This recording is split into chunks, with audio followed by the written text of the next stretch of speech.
Sir, जिस ललक और आग की आपने बात की है इस वक्त, वो कभी कभी उठती है और मन करता है कि भाग जाओ कहीं ऐसे दूर, ऐसी जगह जहाँ पे कोई ना हो, सिर्फ हम हो। लेकिन ये समाज ऐसा है कि इसमें सब कुछ निभाना, सारी चीज़ें, फिर कहीं वो जो आपकी इंडिविजुअलिटी होती है वो खो जाती है। उस चीज़ को कैसे अपने अंदर कैसे रखें ताकि हम ना खोएं। आँख खोलो और देखो चारों तरफ की दुनिया कैसी है। यही तुम्हारा भी भविष्य है अगर बचती रहे। ये जो सड़क पे आदमी चलता है ना, जिसको तुम कॉमन मैन बोलते हो, उसकी शक्ल देखो ध्यान से, वो तुम हो। अगर वैसा ही हो जाना है तो फिर कोई बात नहीं। ये जो अपार्टमेंट्स में एक के बगल में एक परिवार बैठा हुआ है, जिसमें फादर्स हैं, मदर्स हैं और उनके बच्चे, और दिन रात की चिक चिक और कलह और रोज़ के संघर्ष, जाओ और उनकी ज़िंदगी को देखो। वो तुम्हारी ज़िंदगी है, और अगर वही चाहिए, स्वीकार है, तो बढ़ो आगे। किसने रोका? क्योंकि जा तो उसी दिशा में रहे हो। ज़िंदगी बढ़ तो उधर ही रही है, और बहुत तेज़ी से बढ़ रही है। बहुत समय बचा नहीं है तुम्हारे पास। तुम्हारी ज़िंदगी की कहानी वही सब मोड़ लेने वाली है। इच्छुक हो तो बढ़ो आगे। बिल्कुल तयशुदा कहानी है, उसमें कोई उतार चढ़ाव नहीं है। उस कहानी में क्या क्या आता है बता देता हूँ। उस कहानी में आता है थोड़ा बहुत पढ़ाई, कुछ 1 साल की, आज के बाद से 7 फेरे, मेटर्निटी बोर्ड, दूध की बोतलें, घर पे बैठना, पैसा रुपए के पीछे चिक चिक चिक चिक, दुनिया की देखा दाखी, घर को फर्नीचर से बनना, कर्ज लेकर मकान खरीदना, रोज़ आईने में देखना कि उम्र बढ़ रही है।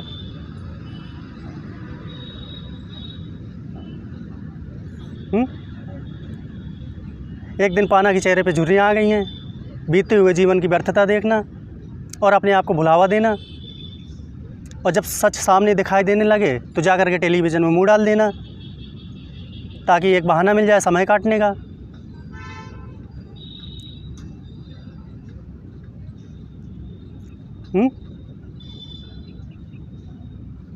जब मन बहुत उदास हो तो जा कर के किसी शॉपिंग मॉल में बैठ जाना, ताकि जीवन में कुछ है। जो रुपए पैसे कमा रहे हो वो बिल्कुल व्यर्थ ही नहीं है, क्योंकि भाई उससे शर्ट खरीद सकते हैं, प्रेशर कुकर खरीद सकते हैं, एक नए मॉडल का फ्रिज खरीद सकते हैं, नई कार आ सकती है, ताकि जीवन को बहाने मिलते रहे आगे बढ़ने के।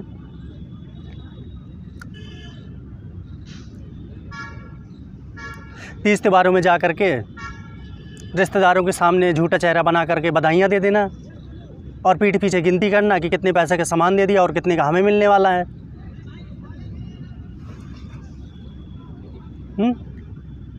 दूसरे की ज़िंदगी से अपनी तुलना करना, पति को देख करके ख्याल यही उठना कि फंस कहाँ गई, लेकिन फिर भी अपने आप को ऐसा बंधन में पाना कि अब भाग भी नहीं सकती। ये 2 छोटे छोटे बच्चे हैं, जाऊँ तो जाऊँ कहाँ? ये कल्पना से कहानी नहीं बता रहा हूँ। लोग आते हैं मेरे पास, रोते हैं। ये पूरी दुनिया की कहानी है, और अगर यही तुम्हें अपनी कहानी बनानी है तो फिर देख लो कब का चली गई होती, कब का आग लगा दिया होता है इसको। पर इन 2 का क्या करूँ जो पैदा हो गए हैं।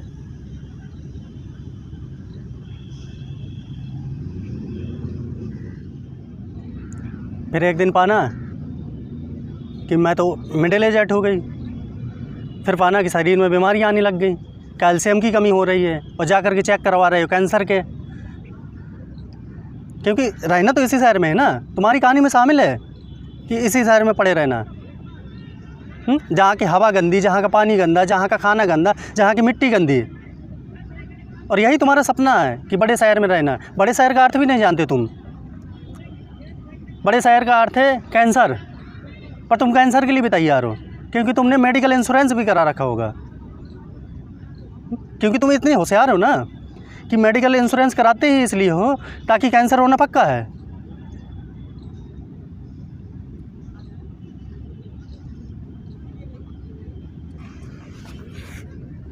जब कैंसर हो जाए तो एक दिन पैसा, थोड़ा थोड़ा पैसा जमा करके बीच बीच में तो जा कर के कहीं वेकेशन लेने चले जाना,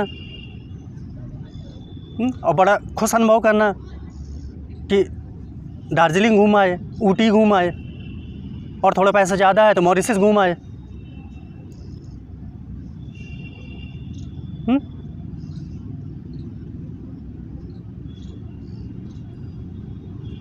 और सारी फ़ोटो आ करके फेसबुक पे, ट्विटर पे चिपका देना, ताकि दुनिया को भ्रम हो जाए कि बड़ी खुश है। और जानती सिर्फ तुम हो कि तुम क्या हो, पर वो हंसती हुई फ़ोटो लगा दी, अपनी लगा दी, और साथ में पति की लगा दी और बच्चों की लगा दी, ताकि दुनिया को लगे कि बड़ी खुश है।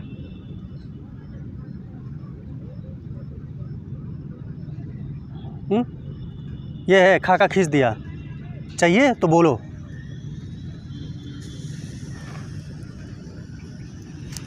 ये सिर्फ इससे नहीं कह रहा हूँ, ये सभी से कह रहा हूँ, सबका यही है।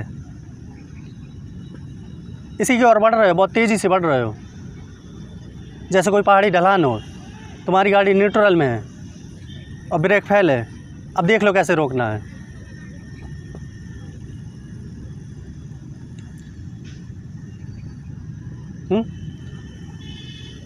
और चाहते हो झांकियाँ, बच्चों का होमवर्क, तो आप क्या सेक्स को लेकर के पति से तकरार, क्योंकि 3-4 महीने बड़ा अच्छा लगता है, फिर उसके बाद सारा आकर्षण जाता रहता है, बस शरीर है बीच बीच में खुजली उठेगी, तो तुम पाओगे कि मन साथ नहीं दे रहा है, तो तुम कहोगे फिर वही व्यर्थ का रूटीन, जैसे कोई रिचुअल होना ही चाहिए।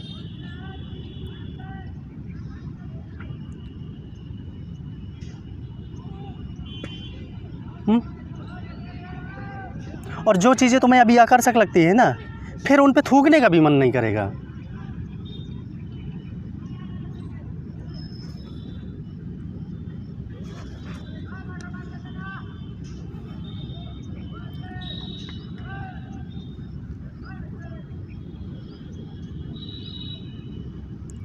30 दिन काम करोगे किस लिए? कि एक दिन तनख्वाह मिल जाए।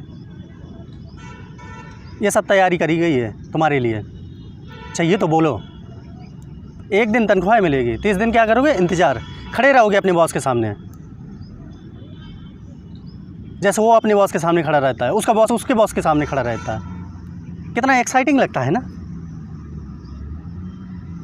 हम सब इसलिए कर रहे हैं ना कि हमारा सुनहरा भविष्य।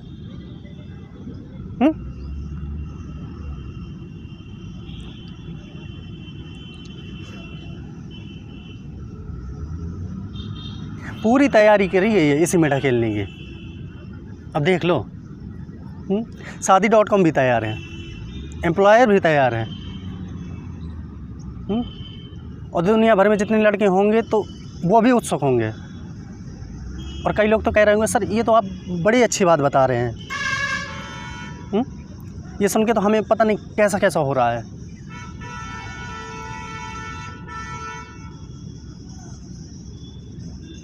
ये तो आपने हमारी फ्री ट्रायल बता दी, यही तो हमें चाहिए था। फिर से एक चुनौती देता हूँ, क्या ज़िंदगी इसके अलावा हो सकती है? और इस चुनौती के साथ एक आश्वासन भी दे रहा हूँ, हाँ हो सकती है। अगर तुम्हें अपने आप से प्यार है, अगर तुम्हें खुद से नफरत ही करते हो तो फिर छोड़ो। ज़िंदगी निश्चित रूप से इसके अलावा हो सकती है,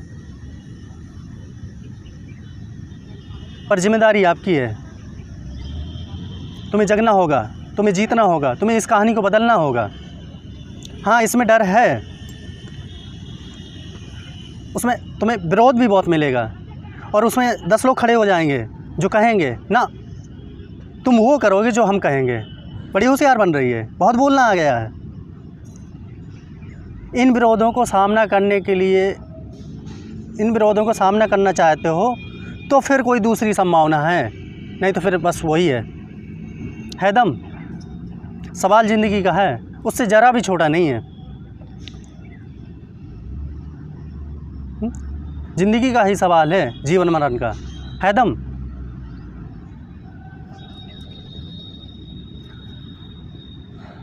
इससे हट के जो कहानी होगी उसे मैं कुछ नहीं कह सकता।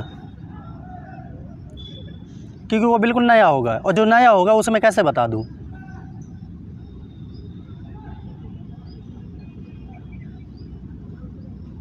वो कहानी तुम लिखोगे, इसलिए वो बिल्कुल नया होगा। अभी से उसकी कोई कल्पना नहीं की जा सकती, अभी से उसको निर्धारित नहीं किया जा सकता, क्योंकि वो इतना ताज़ा होगा और एकदम नया होगा। चुनौती तुम्हारे हाथ में है। तुम्हें नई कहानी लिखनी है या इसी घिसी पिटी कहानी पर चलते रहना, ये तुम्हारे हाथ में है।